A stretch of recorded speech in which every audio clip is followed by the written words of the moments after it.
This is going to be one of those weird videos because I'm slightly irritated because I ended stream about 45 minutes ago, and then about 35 minutes ago, Leeds United were reported to have completed a deal to sign Tarik Muharemovic, one of the biggest targets that Leeds United have right now, for very nearly a club record transfer fee in what is going to be a genuinely colossal move for the Whites. So, in this video, I'm going to run through exactly who Tarik Muharemovic is, if you're somehow living in a bubble and you've not been made aware of this guy, the sort of specifics of the deal, what this means for the rest of the transfer window going forwards, and in addition to that, the sort of guide that we can get from this around what the 49ers transfer strategy is right now and where it's going to be going. But before all that, like, subscribe, all that stuff. I need to say it. Thank you very much. Anyway, diving into it. So, the specifics of the Tarik Muharemovic deal, which is now being confirmed by Graham Smith, by Fabrizio Romano, by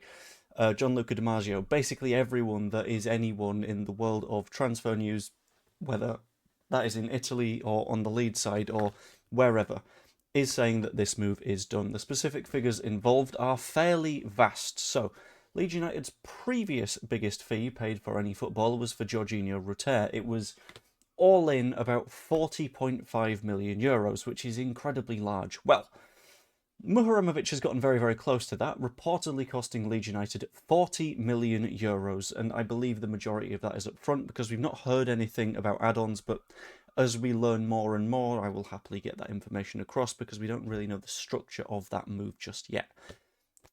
Apparently, we were being opposed by Bournemouth and Sunderland to get this move done, and a lot of people were a little bit worried because, well, they've got European football and we don't.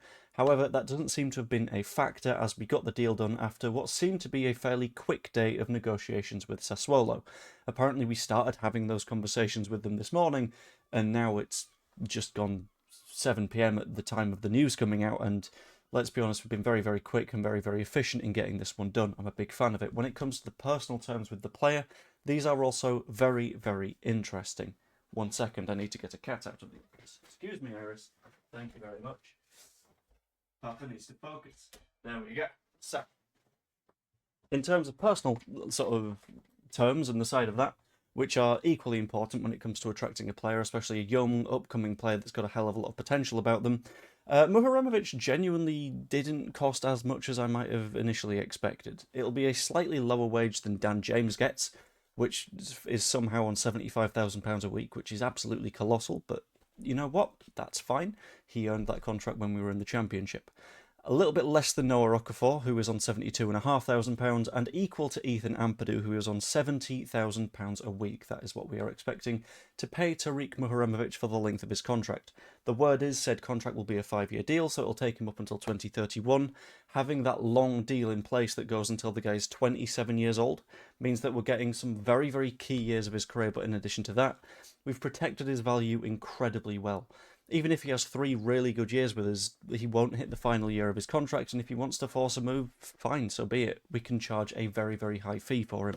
And that is a fee that I think we can genuinely expect to get. The guy has potential coming out of every single pore. Ridiculously good footballer, and he sort of suits the precise everything that we need at the moment. Just have a little bit of a dive into the player's profile. He's a left centre-back, which is absolutely what we need to replace Pascal Struijk. He's from Bosnia, which, let's be honest, that doesn't particularly affect things, but he was born in Slovenia, which is the same as Jakub Biel off the top of my head. Only 22 years old, which means that in spite of playing at a very, very high level already, his level will only go up and up and up. And he's left-footed, which is sort of what we need. He's a ball player through and through, which means that he can help us progress the ball up the pitch, which is 1000% what we need to be doing this season. If we can effectively sort of move the ball without risk of attacks breaking down, we can be very, very happy with what's going on this season. Like, early in the season last year, you could tell that we were trying to do that and it just wasn't paying off. The more players that we have on the pitch that are able to do that, the better, and I think Muharemovic is, without a doubt, one of the players that is able to do that. In addition to that, he's fairly comfortable with his right foot as well, which is sort of what we need.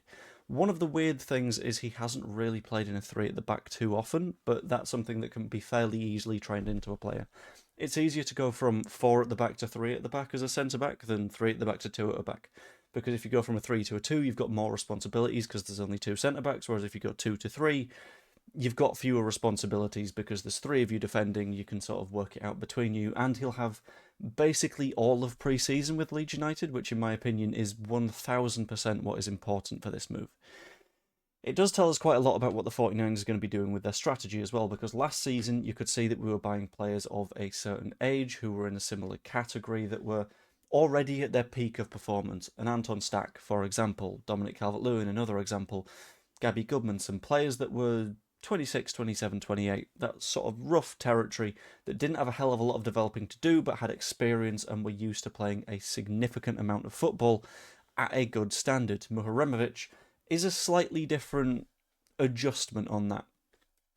Still very young, highly rated, obviously, played a season in Serie A and a season in Serie B off the top of my head, and has absolutely proven himself in those seasons. He doesn't have the vast amount of football behind him that a lot of Leeds United signings last year had, but this shows that we're transitioning from building the foundations of a squad to building the nice little flourishes that you want upon a squad, to building those players that have a hell of a lot of resale value in the long run, that are potentially project players that you can build year on year on year on year, that will help you for the foreseeable rather than the immediate term.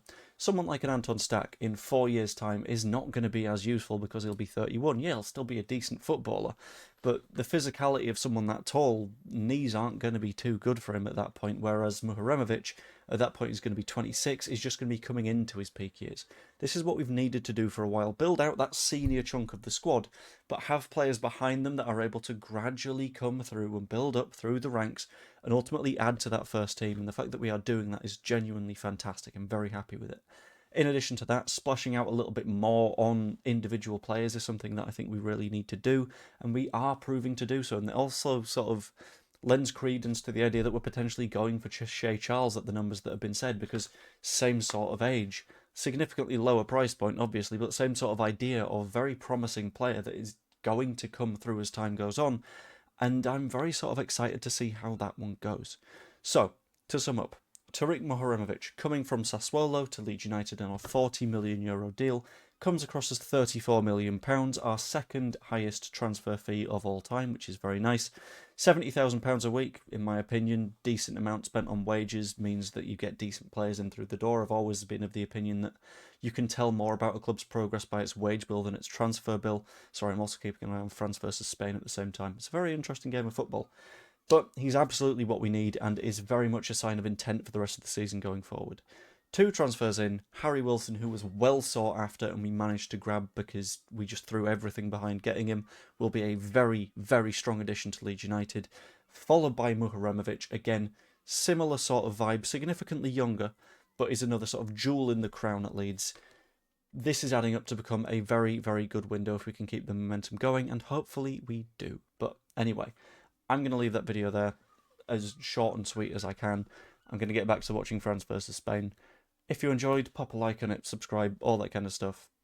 Anyway, I will see you probably on a stream later. Toodaloo.